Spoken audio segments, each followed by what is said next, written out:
Throughout the last couple of years on this program, you've seen some of my favorite stories that I've worked on. I've told over 60 of them. But before I say goodbye, there's one story left that I haven't told, and it's about what goes on right here in our studios and newsroom in Johnston Hall, week after week. Week after week for the past 2 years, I've been lucky enough to tell the greatest stories campus has to offer. Big or small, I just love a good character. She did not have to know my name in order for our hearts to touch. We have experiences that are hard. I want them to know that. Green frogs that hop around, that's one of the granulosas. So one of the things I've always wanted to do was go to college. Introducing them is one of my favorite parts and one of the most important. But there's one story left I haven't told about the people here at MUTV and the Marquette Wire. But how should I begin? I think I'll start with where it all started, Mark Zoromsky. He's one of the biggest reasons I came to Marquette, because of his warm welcome and his kindness. And I always have been amazed at the leadership that he showed. And Jerry Ahern and George Smith have succeeded him as thorough directors of student media. If I mention leader, I can't do it without introducing Amy Galashevsky and Andrew Amuzu to the story. They've been two of the most influential executive directors of the Marquette Wire that we've ever had since being created in 2014. And Hope Moses will follow in their footsteps as the next executive director.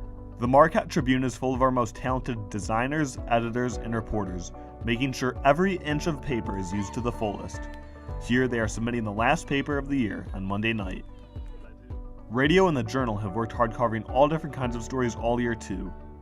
Our social media producers make sure that our work is seen by as many people as possible, and Nancy Flaherty also doubles as our anchor coach. Our sports team covers all of the great achievements and tales of the athletes we proudly call our own, and brings so much excitement to campus. Some weeks are hard covering news, but we can always rely on our Marquette Lately team to cheer us up with some comedy to end the week. Whether it's hard news, soft news, or a slow news week, we can always rely on our tight-knit TV news team to plan the best stories every week. TJ Dysart, our former MMJ turned content coach, and executive news editor Julia Buzahab keep us on our toes and prepared, as well as our general manager Sarah Richardson. Here we are critiquing last week's newscast. Sarah and I learned it all from Vanessa Rivera, our executive producer when we were first starting out on our journey. Now, I'm the executive producer, and I can't be more thankful to Andrew Hubbock, Kylie Brockway, and Kara McCoy for their hard work and dedication on Marquette Now. It's long hours and late nights preparing the show every week, but we do it for you, our viewers. And we have the most talented and attentive production team we could ask for, led by Richie Lyons. They get our stories on the air every week, and after a tough one, Luke McDonald always uplifts us. And perhaps the most inspiring member of our entire staff is Ivy Wen.